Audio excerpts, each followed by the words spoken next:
So hi, Eythora, and thank you so much for coming on our podcast. Yeah, thank you for being here. Yeah, of course, of course. So first of all, maybe you could just start by telling us a little bit about yourself, who you are, what you do.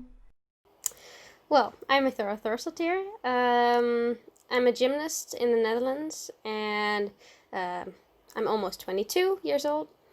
And yeah, I just compete internationally. I've been to European Championships, Worlds, the Olympics 2016 in Rio. And well, I think that's about it. Yeah, I'm also Icelandic. I'm Dutch but Icelandic. My parents are both Icelandic, so yeah, I think that's it. Yeah, absolutely. So you said your name there. You said you're, Dutch Icelandic. How is that pronunciation for your name if you compare the two? Well, the Dutch version is Eythora Thorsdottir, and the Icelandic version is Eythora Thorsdottir. So it's a bit different, but yeah, I like both. It's just easier for the Dutch people to pronounce it that way than to try to do the TH thing, you know. Yeah, no, it sounds pretty similar still, I would say. Yeah. Okay. Well, that's great. Yeah, of course. So if we go back a little bit in time, when did you start gymnastics? And why did you start, basically? I started when I was, I guess, 6 years old, and it all started when I was like in primary school. I guess you guys call it that, like the where you start, or kindergarten, whatever. And my teacher saw me in gym classes, and she had some connections with gymnastics, and she just saw that I had some talent, and she spoke to my mom and dad and said, like, I think your girl has some talent. Maybe she could try to do some gymnastics, check if she likes it. And well, yeah, that's where it all started. And I climbed up like 2 years later. I got scouted by a top coach.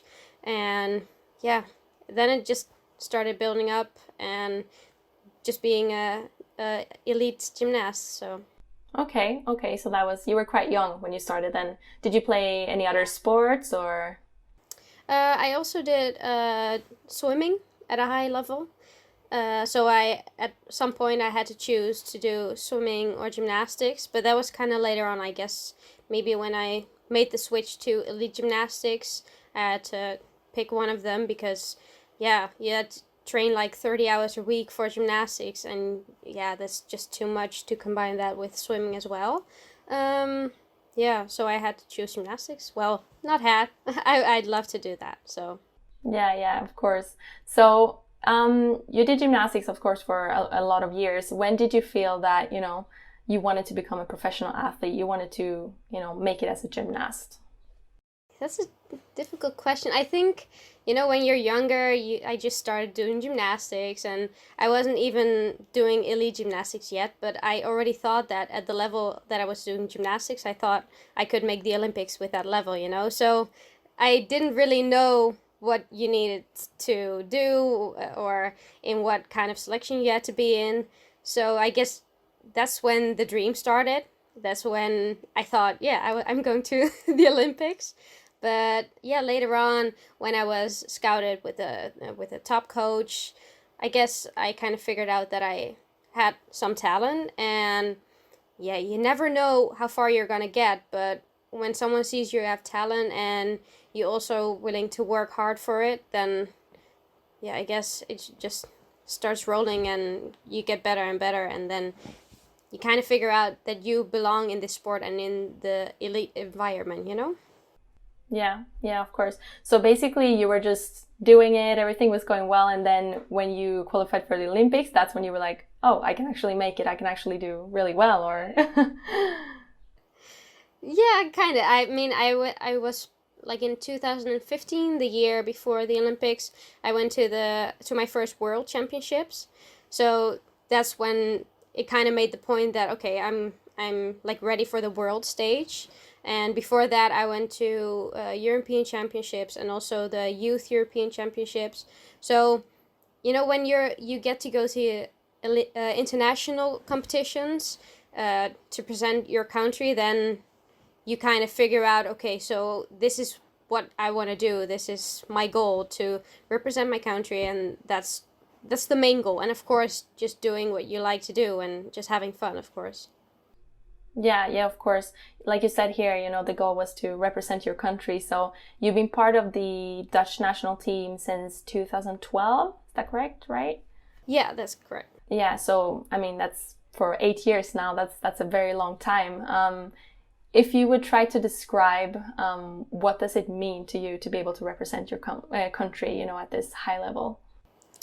You carry a lot of pride in what you do, and I mean, here in the Netherlands, we don't have that much like in the USA or France or Russia. They have a lot of pride for their country. Like, that's a different level than what we have. We are more like, oh, let's represent our country. It's more easier, I don't know the exact word for it, but you still carry a lot of pride, but you still keep it normal or something. That's kind of what it feels like. But when you're on that stage and you're wearing your colors, then and people are watching you in national television, that's when you feel pride, and you feel like, okay, my name has been shown to the Dutch people, and you're doing something for them. You're inspiring kids, you're inspiring whoever is watching. And sometimes you get messages like, I saw you doing that floor routine and that meant so much to me. I saw like the whole story that you told, and it made me cry, or whatever. Those moments, I think those are the most beautiful moments that I will remember. Like when I touched someone, that's for me what gymnastics should be. And sometimes it's all about like scoring, high scores, who is winning. And for me, of course, it's very much, I have very much pleasure in winning and whatever. But if you touch someone with what you're doing, and they think it's beautiful what you're doing, I think you, I don't know how you say it, but that means so much more, I guess, for me, at least. Yeah, of course, that makes sense. And you spoke a little bit now about, kids like sending you messages that you inspire them or touch them. What do you think, like about yourself today? Do you see yourself as a role model, inspiring others? How do you look at, the power, if you want to say it that way, the power that you have to touch others, especially kids?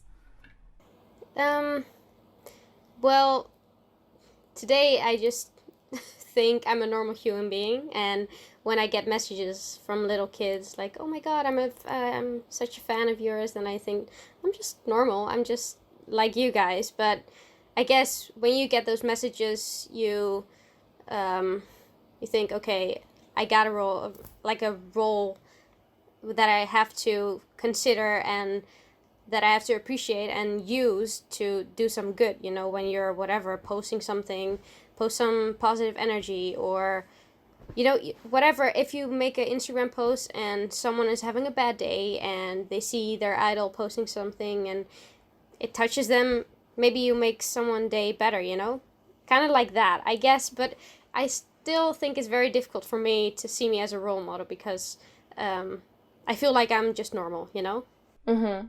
Yeah, of course. I guess it's difficult to look at yourself that way, but I would say still, if you're having kids, obviously reaching out to you, and you probably have a lot of fans coming to watch you as well, you're touching them definitely in some way and inspiring them to follow their dreams as well. So that's really cool. Yeah, that's a lovely thought, of course. Yeah, of course. So I wanted to talk a little bit about, the Olympics. You spoke about it a little before. I guess it's probably one of the bigger events, obviously, that you've been in, the Rio Olympics in 2016. First of all, you were only 17 years old, so maybe you can tell us about, how was it to compete in the Olympics at such a young age? It was overwhelming and just an amazing experience. I mean, I had a competition in 2013 that was called the EOF, and that's like the European Youth Olympic Festival. So that's my first competition that all the sports came together.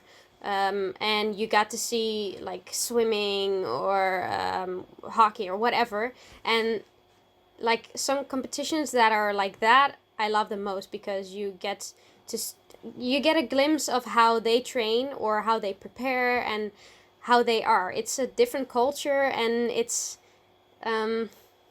sometimes you get inspired by someone or whatever. So imagine when you go to the Olympics, and that's even bigger, and everyone knows that in their sport career they've been working hard to get on that spot, to be at the Olympics and represent your country, to do your best.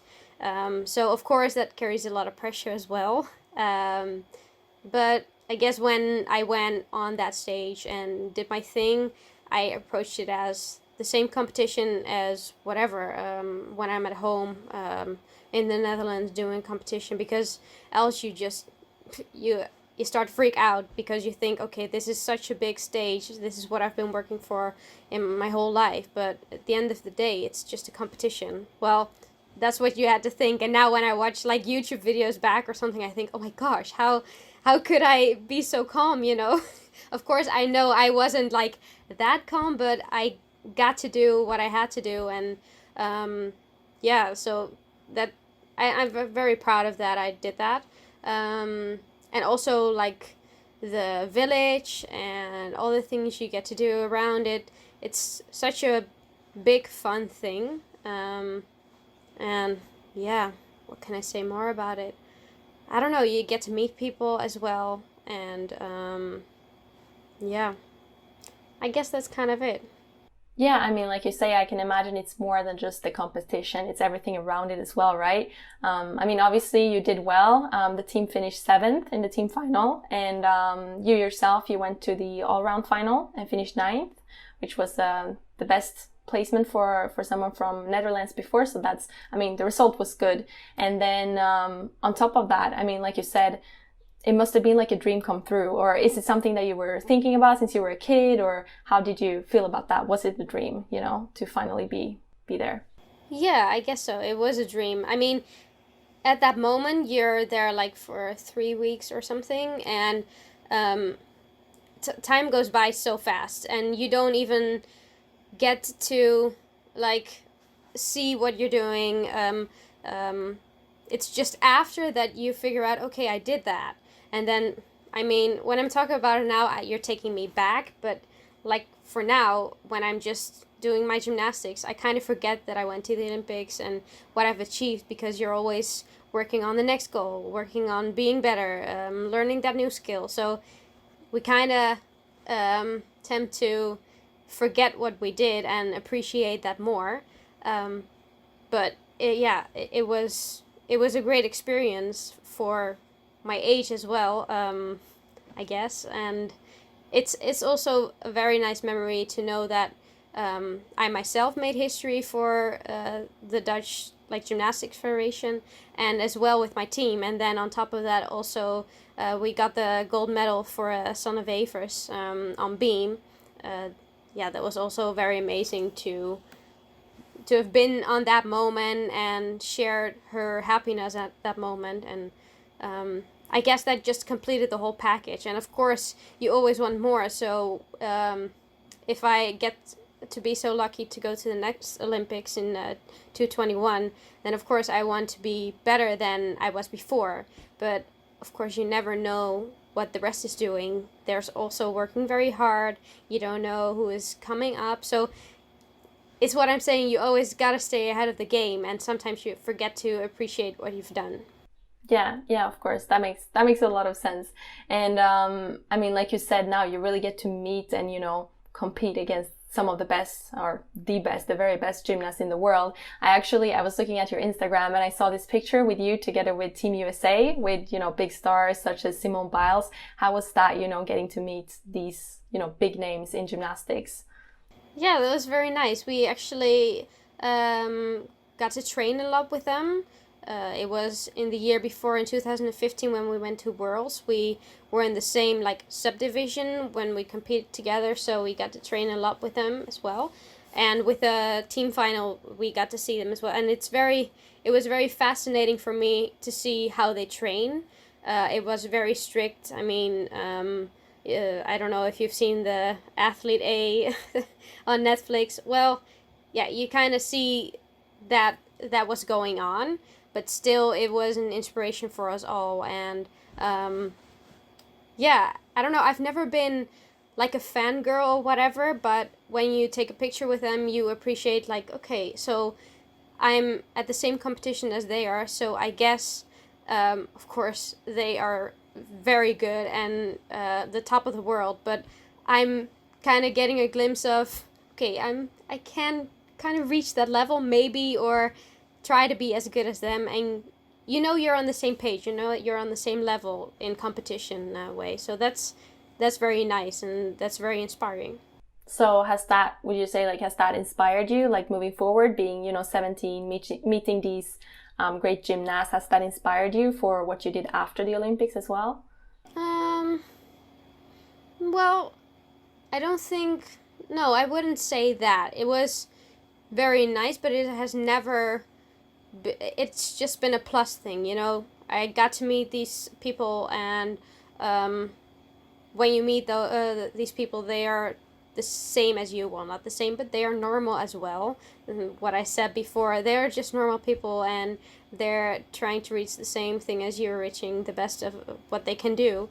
So I've never been like inspired because of that. Well, what I've been inspired, but it hasn't been my main inspiration. I guess it's just always been improving myself and hoping to touch more souls, and just trying to do beautiful gymnastics, I think. Yeah, okay.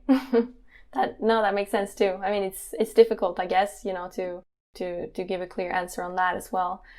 Yeah, of course, everyone has their own inspiration, and sometimes it's not just one that you can point out. There are so many little things, like whatever. Your mom and dad, of course, my mom and dad have always been an inspiration to just push forward and do better. And so I guess that's kind of a little thing, and then you have so many other things. Yeah, of course. And aside from, the whole Olympics and that experience in 2016, you also have a lot of other accomplishments. You're a 3-time European Championships medalist. So, I mean, you've been through a lot, although you're still young, and you haven't gotten maybe that far in your career yet.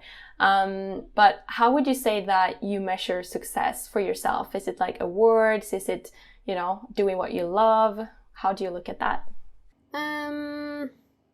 Yeah, that's a difficult question. I guess, I mean, when you're at a competition, and when someone asks me, like, what's your goal, then I always, like, often answer, I just want to do my best, and we'll see if we can get a medal out of it. And if that's not, and I've done my best, and it was my best result, then that's fine. I don't need that medal. But of course, I mean, I would be lying if a medal wouldn't be great. But a medal, you win a medal, and then when you come back, it's amazing, and you still, when you see that medal on your wall, it's still amazing. But as the Olympics, you kind of forget, and it happened, and there will be a next European Championships, and there will be a next winner. So it's kind of in the moment. It doesn't mean that I don't appreciate it, but I think when you look back at a competition, it's the most important thing, that you've done your best, and I always will do that, and I think everyone that is in a competition will do that. But if you can look back at that and say you did your best, and maybe you had a rough day or a great, terrific day, then you can always look at yourself in the mirror and, like, okay, I did my best, and this is what the outcome was, and well, I can get back in the gym and work harder to do better, or I can get back in the gym and I did great, and maybe I can take it a step further, or just stay consistent, or whatever. So I guess that's the main thing I look at, to keep it real. Yeah, exactly. So it's more about the effort and, like, doing your best rather than the awards and achievements like that. Yeah, I guess so. And of course, what I said, I would be lying if the medals wouldn't be great. And of course, you dream of the Olympic golden medal. But when you look at the field, there are so many girls that want that. So how realistic is it that you will get that golden medal? Of course you can dream, and of course I always will, but I think you gotta focus more on the effort, because then you'll be more satisfied at the end of your career than if you only look at like how many medals you've got, because that would be such a shame if you'd only look at that, I think. Yeah, of course. So, I mean, looking back at your career so far, if you had to pick like one favorite moment or a few favorite moments, what would it be? Well, I think those competitions like the EOF, the European Youth Olympic Festival, and the Olympics were like the most memorable competition that, like, because of the other sports. And I think my competition in 2017, that was in Cluj in Romania. And I also won 2 medals there, but aside from that part, that competition was just so great because the people that were in the tribune and were watching us, they like stayed till the end of the medal ceremony and just appreciated the athletes. And like here in the Netherlands, when you've done a competition and you get a medal, all the time everyone is leaving when that happens. They think, okay, that's great, we've seen what we've wanted, and we're going now. And I get that. I get that. But it was amazing to see that, like, the people that came to see us appreciate it and applauded when we received our medal, or if I wasn't receiving a medal, I would just see that they were still there. I think that was like the amazing part. And also my mom and dad were there as well, and they said that was amazing as well, that they were just sitting there and everyone was watching the medal ceremony, and they've never seen that before, that people were so appreciative of the athlete afterwards. Yeah, of course. You said, having your parents there as well must have been pretty incredible as well. I don't know how often they travel with you, if they watch you, often, as much as they can, I guess. I guess they've only missed maybe 2 competitions in my whole life, so they have always been there. And I have a brother as well, and he tries to be there as well. And well, I have a boyfriend now, he's gonna try to be there as well. So I guess the people around me always want to be there. And sometimes I say, like, oh, you don't have to take that effort, to go to another country. Or if I go to the Olympics next year, oh, you don't have to go, because it takes so much, you gotta spend the money, and it takes so much effort in that way. But they just want to be there when I'm doing my thing, and that's amazing. I appreciate that a lot. Yeah, I can imagine that means a lot, of course, when you put in all that effort, and that's important. And you spoke a little bit about, Olympics next year, obviously, with everything being postponed. What are your goals apart from that? Is it the Olympics that is the main focus right now, or what are you working towards? Well, for me, it has been a year of no competitions, of course, for other as well. But like in the beginning of the year, I didn't have competitions as well. My last competition was Worlds in 2019. And I've been struggling with some tiny injuries and just kind of getting into the grown up elite version. So you feel, I'm not old, but I'm getting older for my sport, and you just feel that in your body. So I guess for now the main goal is just to get everything fit and ready to go, and then just get the best out of myself. And hopefully, well, the goal is first to make the Olympic team, because we first have trials and everything, and then at the end we know who's going to the Olympics. But yeah, for now I can just say that I'm just trying to make to do more skills, and to get stronger, to get fitter, to get mentally strong, that kind of stuff. Because I can't go that far ahead, because it's still a year, and in a year there's a lot that can happen. You can get better, you can get injured. I know it's kind of a negative thing, but it is the reality. You can get injured. So everyone can do so much, and there are also some new girls that are coming in, so there's also a little bit more competition. So I just gotta do a lot before I'm on that spot, but that's why we have a year, so that's good. But the main goal is, of course, the Olympics, and yeah, we'll see if I get to be in that team, because there are only 4 spots for our country. Then we'll see what that will bring at the Olympics. But first, I just really gotta work on everything around that. Yeah, yeah, of course. And I mean, obviously with you being, both Dutch and Icelandic, is there a particular reason why you choose to compete for the Netherlands, or have you ever thought about maybe competing for Iceland instead? I've thought about it, and I've been asked, but the thing is that Iceland doesn't have that much of a high level, if you put it aside to the Dutch Federation.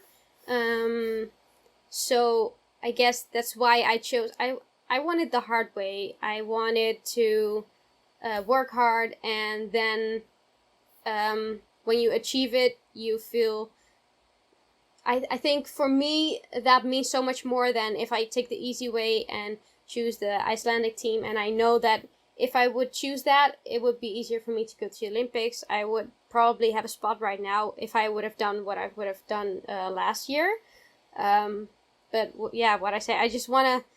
I know it's a hard way, but I want it that way, because then I can look at myself and, okay, I know I've worked hard, and I got a decent spot on that team, and with girls that are as good as me. And of course, Iceland, they have great girls as well, but they just don't have the level that we have yet. So I guess that's why. But I mean, if I would choose Iceland, I would have as much pride as I have for the Dutch Federation. But it's just because of the level difference that I chose the Netherlands, because that gives me more pride to see what I've reached.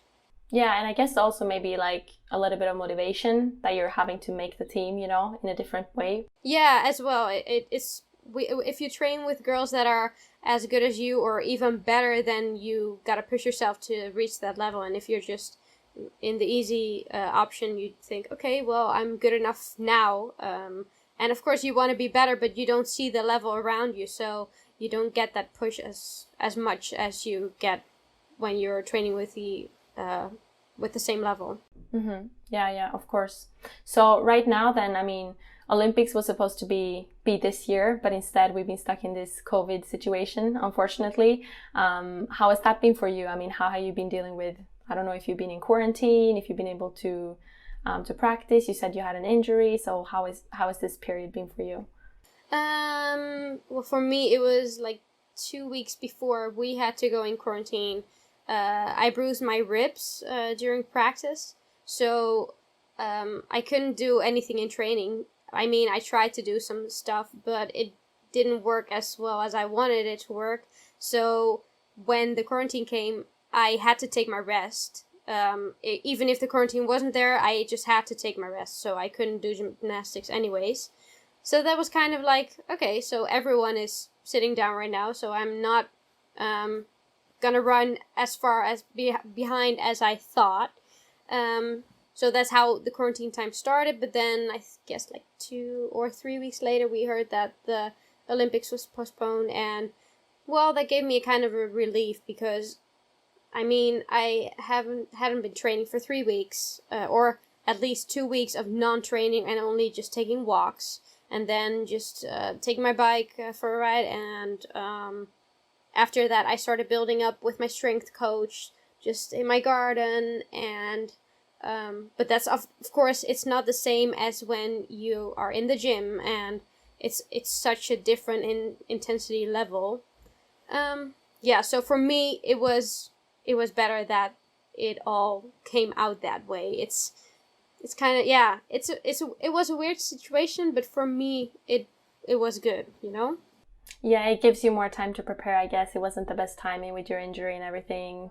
No, exactly. I think I mean, I would have tried to get a spot at the Olympic team, but if I look like at the reality, I knew that the girls were keep on training, and there are so many good girls and I wasn't training, so it would be very hard. And now I at least have a year to get a better shot at it. Yeah, of course, that makes sense. So it was a tough situation, but maybe for you personally, it worked out quite well if you want to look at it that way. Yeah, exactly. So aside from this period of time when you're not practicing as you typically do, what does your day-to-day routines look like? How much do you practice, travel? What types of routines do you have? Well, I usually train one time a day, like gymnastics, and then 2 times a week I train twice, and then it's one training of gymnastics, and the other one is strength training with my strength coach. And usually my trainings are like 4 hours or something. And I live maybe 1 hour ride from my gym, so it always takes me 1 hour to get there and to get back. And also I work a lot on my physical rehabilitation of some little things that are going on. So I guess, yeah, it's all invested in doing gymnastics and the things around it, and then when I come home, just get a good rest. And in the weekend, I'm free after Saturday morning. Saturday morning I have one training, and then I have like 1.5 day off and do some fun things, or just go out somewhere, whatever, do something with my boyfriend or whatever. So just get some relaxing going on. And then on Sunday I try not to plan anything, so I can really get a rest and get ready for Monday to have a good week. So I guess that's what my routine looks like now. Yeah, so in terms of like eating and sleeping, are you very strict, with the hours that you have to get to sleep and what you eat, like everything like this? Is that very very strict? I guess I guess the eating, I have like a food coach. I don't know how you call it, but he set up a program for me. At first I didn't have that, like before Rio I just did it all by myself, but now that I'm getting older and I need more energy, I wanted to get a food coach because I sometimes lacked of energy in my trainings. So I wanted to approach that part or problem and fix that one. So he put out a schedule for me, and on Saturday is the only day or night when I get like a cheat moment or whatever, so I can kind of relax on that as well, so I can fully commit to his schedule in the rest of the week. So that's like the food thing. And with the sleep, I try to get my hours, but sometimes it kind of doesn't work out that way because I sometimes just can't fall asleep. But I mean, I tried to lay in my bed at some point of time so my body can get a rest, and that's the most important thing. And if I would really count the hours, I think I would be even more stressed, so I wouldn't be able to go to sleep then, That's how I work, at least. So I don't count the hours, but I really pay attention to that my body has enough rest, I guess. Yeah, of course. And I mean, being a professional athlete, obviously there are routines that you have to have. You have to be strict with some things. Would you say that this is like a sacrifice, or is it difficult for you to stick to these type of routines? And well, I've been doing it for so long, and since I was a little girl, and I've always liked the discipline. It fits me very well, and I don't know, I don't struggle with it. Maybe when I get older, when I think, okay, there are more things than gymnastics, like now I see that, and I see more things that I would want. But when I'm committed, I don't think it's very hard for me to stick to that food program or whatever, because I know what I'm doing it for, and I know that when I'm done with this career, I can kind of do whatever I want, So for me, I don't think it's a sacrifice. It's just a part of your work effort, I guess. And like I said, I've liked the discipline like from when I was younger. It fits me. Yeah, okay. So even like, I mean, it's often when you're growing up and you see your friends, you know, like starting to maybe party, go out, doing things after school. Was that more difficult growing up, you would say, or was that never really a problem then? I think it was never a problem, but when I got my boyfriend, I think we've been together now for 2.5 years or something. Then you see that there's other stuff because he has a different life than you.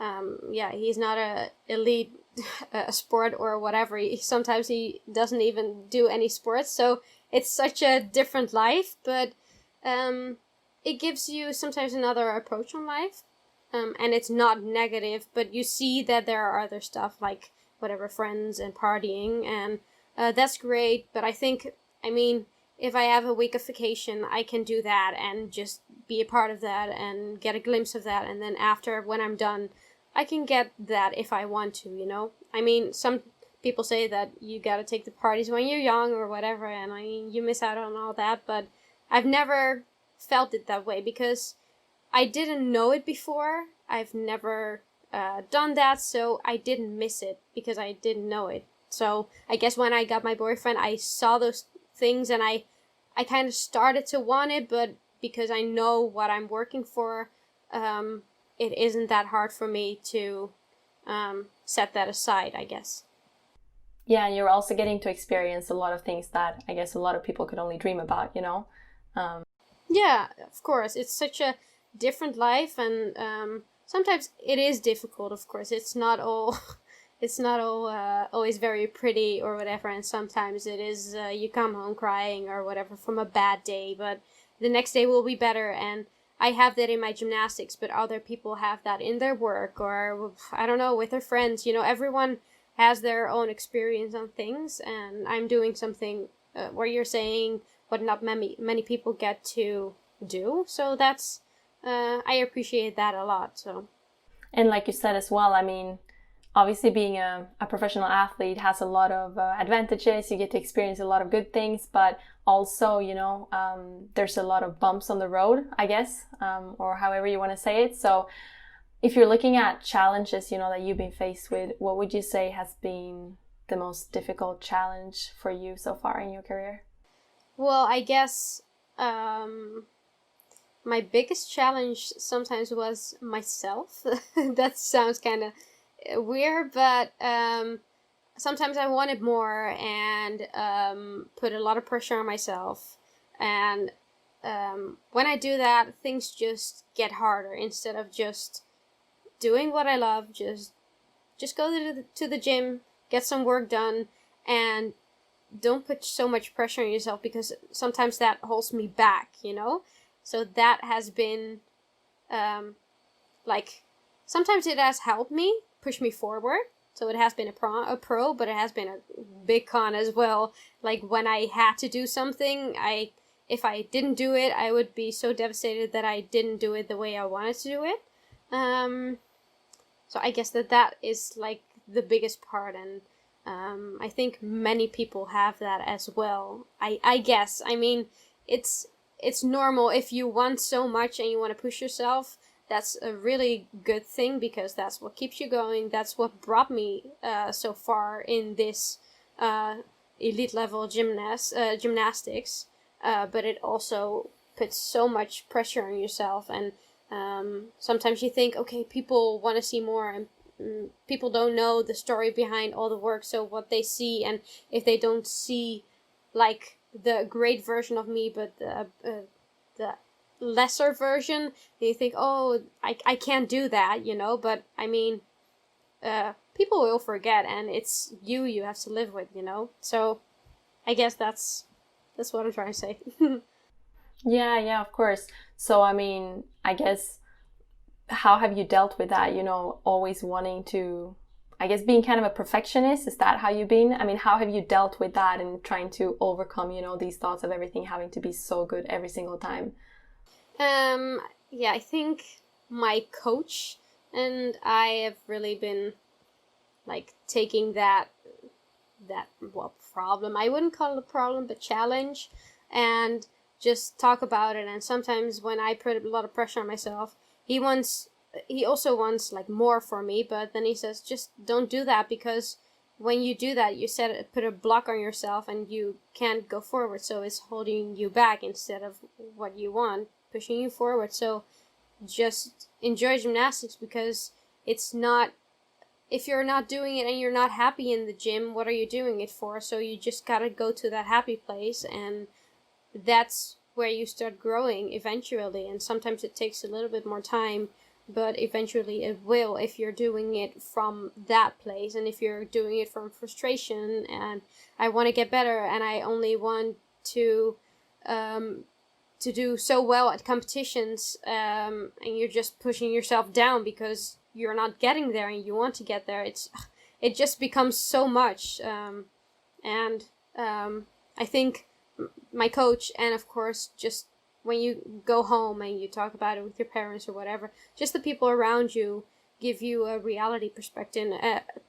And as well, my boyfriend, he has another reality than I have, so that sometimes puts you in your place. Like you have to live your life as you want it, and gymnastics is a big part of your life, but it's not everything. At the end of the day, you have your family and the loved ones around you, and that, I think, they are the most important part of your life, I guess, for me. But sometimes you forget that and you get so focused on that point.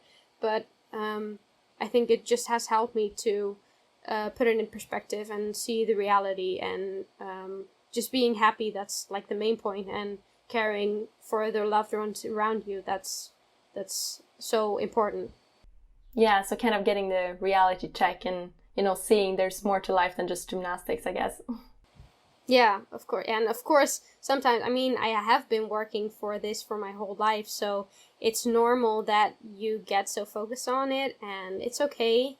But yeah, at the end of the day, you just gotta do the reality check, so you just keep your feet on the ground and don't stress too much.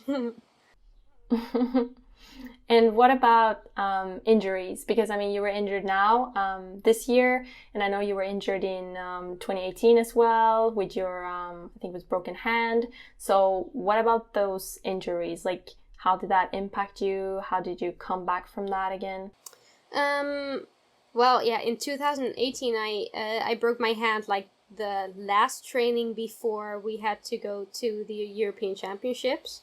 And I was already selected for the team, so that was tough. But I think I cried that whole day, and then the next day I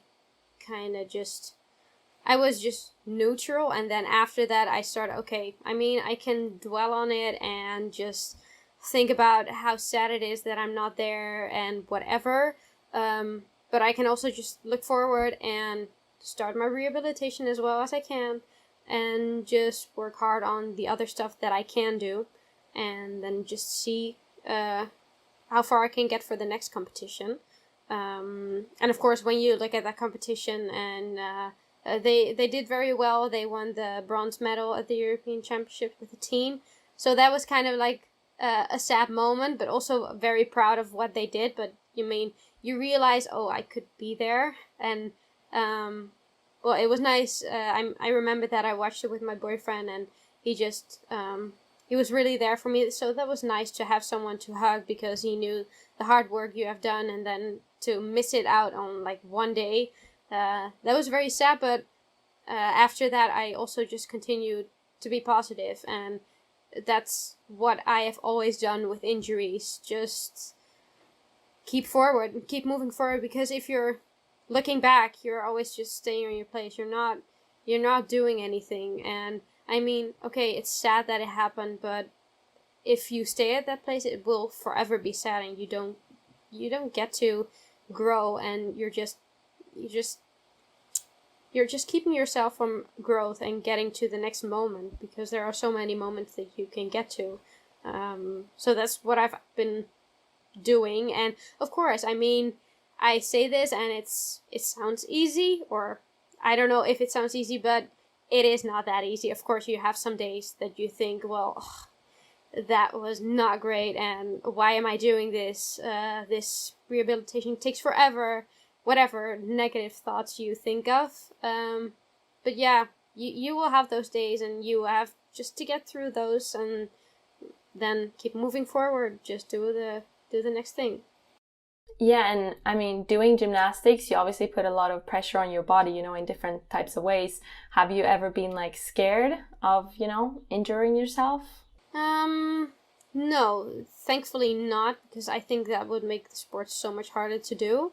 Of course, you can be scared of some element and that you fall on it, but I've never been scared of falling in a way to like think, oh shit, if I fall like that, my back will hurt or whatever. So no, I think that's very nice that I haven't thought it that way. Okay. Yeah, of course, that's really good. I can imagine that would make it very difficult if you're constantly, you know, scared about injuring yourself, of course. Yeah. And I mean, you said it's quite difficult, of course, when you're facing these tough moments, and maybe it's injuries, maybe it's something else, but you know, challenges that are thrown in your way, basically. So, I mean, did you ever consider, you know, actually giving up gymnastics, maybe doing something else? Yeah, I have had that moment, and then I also just wasn't happy. Then I just put a lot of pressure on myself, and I couldn't remember why I was doing it. I was kind of lost in who I was doing it for. Was it for myself or whatever? And I just took a little break, did some other stuff, and then I started missing gymnastics, and that's a good thing, you know, because then you know, okay, I like gymnastics, but it was just in that period I didn't know. It was kind of like just going to work, do your work, get back, and there was nothing to it anymore, and putting pressure on yourself and going back, you know, and that's not why I started doing gymnastics. So I kind of went back to the little kid. I started watching videos of just me doing gymnastics, being happy, being jumpy and whatever, and that's what touched me, you know. So I saw the little version of myself, and then I thought, okay, so that's why I started doing it, and I gotta get that little girl back. I gotta get that sparkle back. And then when that sparkle started, you see yourself doing that when you're so young, then if there's some sparkle, you can work on it, and that's when there grows a little fire, and that's what keeps you going. And if that fire is gone and you have no sparkle, that's when it's time to just think, okay, this is good for me, and I have had a good career. That's also what I said. I've had a good career, and if I want to do something else, that's fine. But yeah, at the end, I mean, I'm still doing what I love, and now I'm really taking it from that place. If I'm not doing what I love and I'm only doing it to do my work, that's not enough anymore. I mean, it has never been enough, but before it was growing to that point that you're going to these international competition, and that's what motivates you. But when you're really stuck in that place and you gotta keep moving forward, but sometimes you get stuck a little bit more, then sometimes you get lost of where it all started, and you just gotta get back to that point. So yeah, of course, sometimes everyone has an off day, but that was kind of a moment that was not that great, but I had to get through, and that's just a part of who you are, and will get you better. Make you a better person at the end of the day, I guess. But yeah, that was rough, but that was good. So kind of like you had to go back and rediscover your love for gymnastics, basically? Yeah, exactly. Because at that point, my coach also said, I mean, it's not fair to yourself and not fair to me to see you be unhappy in the gym, and yeah, mostly not fair to yourself, because why are you then doing what you're doing, you know? Why wouldn't you be doing something else that makes you happy? Because you only have one life, and why would you spend it on being unhappy in the gym?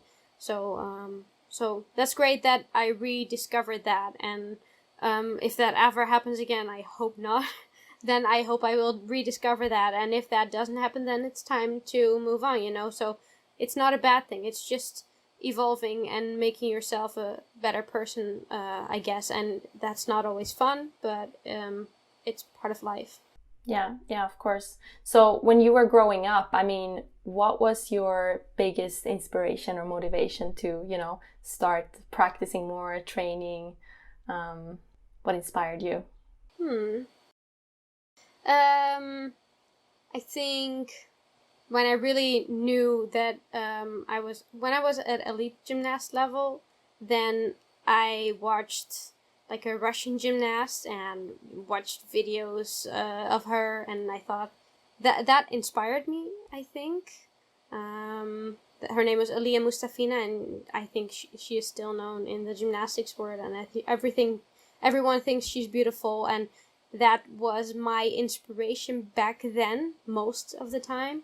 But also just mostly the love for beam and floor, because you get to dance and tumble, and I think at least that's what I heard. My gymnastics was different from what people had seen, and when I heard that, it kept me going and kept me wanting to do more and show more of that, So that's where we get to that part, like touching people. That's my biggest motivation, I guess.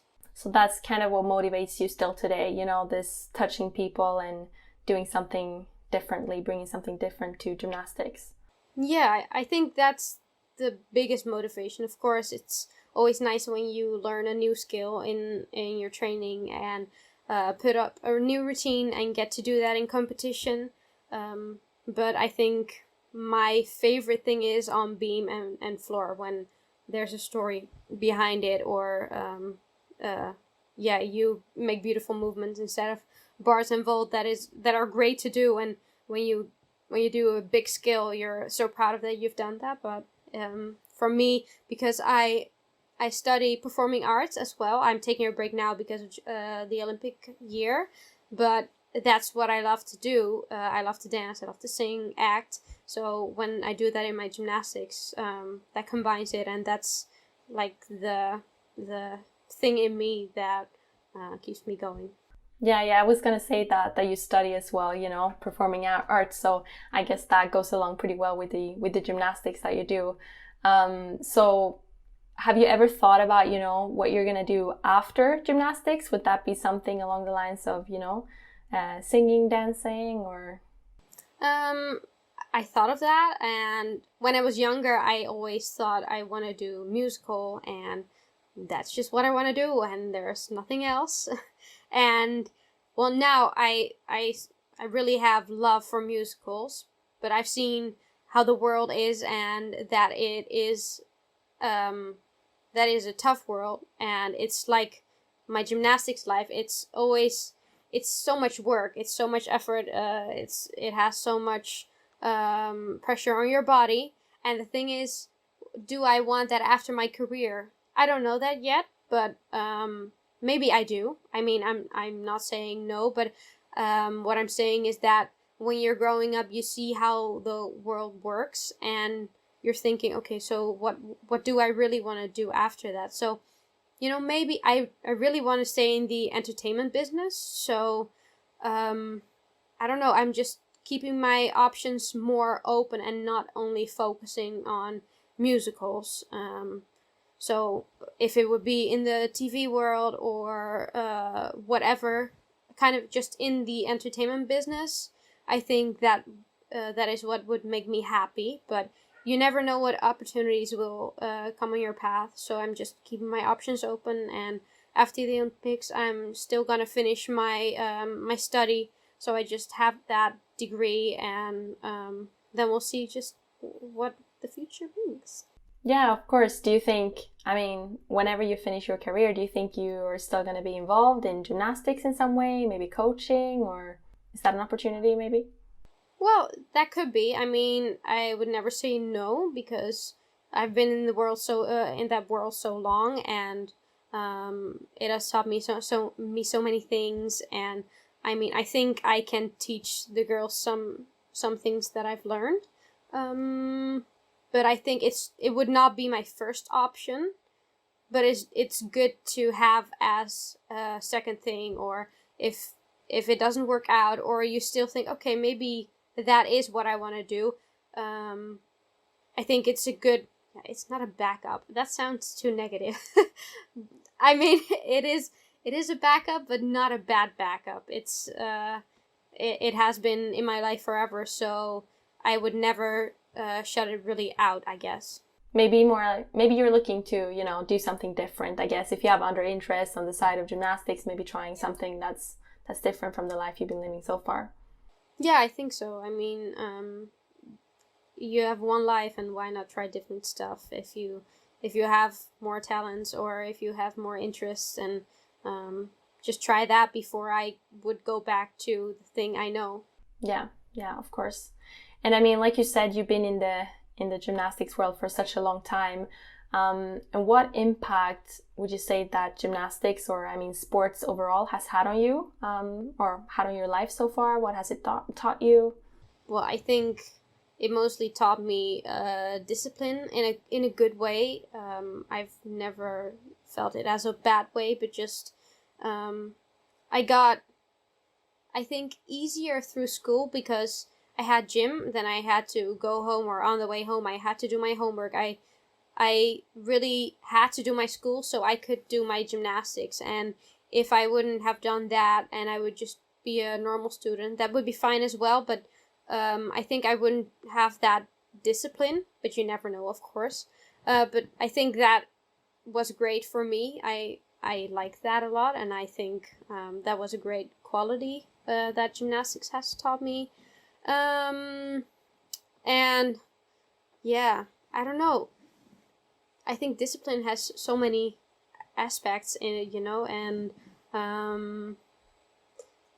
it's a different life. It's not going to parties, and when you're young, you sometimes couldn't go to the birthday of someone, but it didn't matter because you got to work for something you wanted, and that's also a very useful lesson in life, that you can always do some things you like, and when I'm done I can do that. But it's great that as a little kid you get to experience that, you feel like what you're working for is worth it, I guess. Yeah, so do you think it's important then that, a lot more kids would get the opportunity to play sports at a young age? Yeah, I think, I mean, even if it wouldn't be elite, it teaches you and how to use your body, and it gives you friends for life. You share a common thing, what you like, and it teaches you discipline. It teaches you so many aspects just to do some sports. And well, I think it has also proven to make you happier to move your body. But I'm not sure about that, of course, but I've heard something like that. So I guess, I mean, if I would sit down and just stay in my bed for a whole week, I would be so more depressed than if I just would go out, have a walk, or I mean, you don't have to do gymnastics. That's kind of extreme. You just can take a walk and just move your body. I think that would make you happy as well. Yeah, of course. I mean, that's true. You're a lot happier when you move, when you do something. So, and the last question that I really wanted to ask you is that, this podcast is really about showing people that everyone has a different journey, a different story. So for everyone that's listening right now and that have big goals, big dreams, but don't really know how to reach them, how to get there, what advice would you like to give them? Well, I think for me it has always worked to just keep going, keep working hard, and sometimes you don't see the result like in a day, in a month, or whatever. You just see it in years, and sometimes if you want to reach that goal and you won't reach that goal, just remember that it's also the journey to that goal that is very important, and that will bring you a lot. So just don't give up on the road, because I mean, for me, I had some talent for gymnastics, but I think that if I wouldn't have worked as hard as I did, I wouldn't have come so far. And I've seen in my sport, you start very young, and I've seen many gymnasts quit because it was tough, and it was not for them, and they worked hard, but they weren't willing to work as hard as I did. So I guess that's like the main message: just work hard, because that will bring you much further. And if it doesn't bring you to that place, you can also just look back on an incredible road and just look at yourself, that you never stopped and that you kept trying until it was enough. Yeah, that's great. Definitely. So it's more about the journey and your effort again, more than where you're looking to go. Yeah, I guess sometimes it's hard to look at it that way, but yeah, at the end of the day, you just gotta face that reality, you know. Yeah, no, it makes total sense, of course.